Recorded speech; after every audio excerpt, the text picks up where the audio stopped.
আসসালামু আলাইকুম এভরিওয়ান, কেমন আছেন সবাই? তো চলে এসেছি নতুন আরও একটা রেসিপি নিয়ে। আর আজকে রান্না করে দেখাবো কিভাবে সহজভাবে হাতে মেখে গরুর মাংস রান্না করা যায়। আর আমার কাছে মনে হয় গরুর মাংস হাতে মেখে রান্না করলেই সবচেয়ে বেশি মজাদার হয়।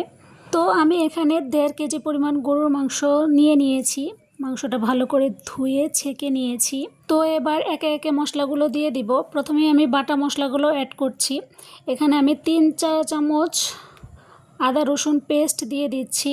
আমি এখানে আদা রসুনটা একসাথে বেটে রেখেছিলাম, যেহেতু গরুর মাংসতে আদা রসুন বাটাটা সমান সমান লাগে এজন্য। এবার দিয়ে দিচ্ছি 2 চামচ জিরা বাটা। আপনারা এখানে মাংসের পরিমাণ বুঝে মশলার পরিমাণ কমিয়ে বা বাড়িয়ে দিতে পারেন। তো এবার আমি দিয়ে দিচ্ছি লাল মরিচের গুঁড়া। আমি এখানে ঝালের পরিমাণটা একটু বাড়িয়ে দিচ্ছি। এবার দিয়ে দিচ্ছি হলুদের গুঁড়া। এবার দিয়ে দিচ্ছি 2 চামচ পরিমাণ ধনিয়ার গুঁড়া। আর দিয়ে দিচ্ছি স্বাদ মতো লবণ। আর এবার দিয়ে দিচ্ছি আস্ত গরম মশলা। এখানে দিয়েছি এলাচ, দারচিনি, গোলমরিচ, লবঙ্গ এবং তেজপাতা। এবার তেল দিয়ে ভালো করে মাংসটাকে আমি মাখিয়ে রেখে দিব। আমি 30 মিনিটের জন্য মাংসটাকে ম্যারিনেট করে রেখে দিব, এতে টেস্টটা অনেকটাই ভালো আসবে।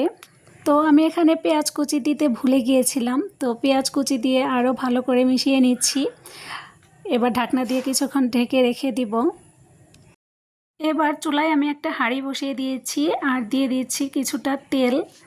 এখানে আমি কিছুটা পেঁয়াজ বেরেস্তা করে নেব, এজন্য তেলের মধ্যে পেঁয়াজ কুচি দিয়ে দিচ্ছি।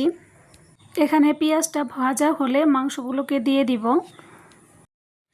আর আমি এখানে কোনো প্রকার পানি অ্যাড করব না। মাংস থেকে যে পানিটা ছাড়বে সেই পানি দিয়ে মাংসটা আমি ভালো করে কষিয়ে নিব। আর ভিডিওর মাঝখানে কিছু কথা বলে রাখি, যারা আমার এই ভিডিওটা নতুন দেখছেন তারা অবশ্যই ভিডিওটিতে একটা লাইক দিয়ে দিবেন আর চ্যানেলটা সাবস্ক্রাইব করে দিবেন। আর অবশ্যই একটা সুন্দর কমেন্ট করে যাবেন, কেননা আপনার একটা কমেন্ট আমাকে আরও ভিডিও বানাতে অনেক উৎসাহ দেবে। মাংস কষানো হয়ে গেছে, এ পর্যায়ে আমি এখানে কিছুটা গরম পানি অ্যাড করে দিয়েছি। অবশ্যই এখানে গরম পানিটাই দিতে হবে, এতে করে মাংস খুবই তাড়াতাড়ি সেদ্ধ হয়ে যাবে। চুলার আঁচ লো মিডিয়ামে রেখে আমি মাংসটাকে রান্না করে নিয়েছি। আমার মাংসটা প্রায় হয়ে এসেছে। তো এই ছিল আমার আজকের ভিডিও, আশা করি সকলের কাছে ভালো লেগেছে। তো দেখা হবে আবার নতুন কোনো ভিডিওতে। সে পর্যন্ত সকলেই ভালো থাকবেন, সবাই আমার জন্য দোয়া করবেন। আল্লাহ হাফেজ।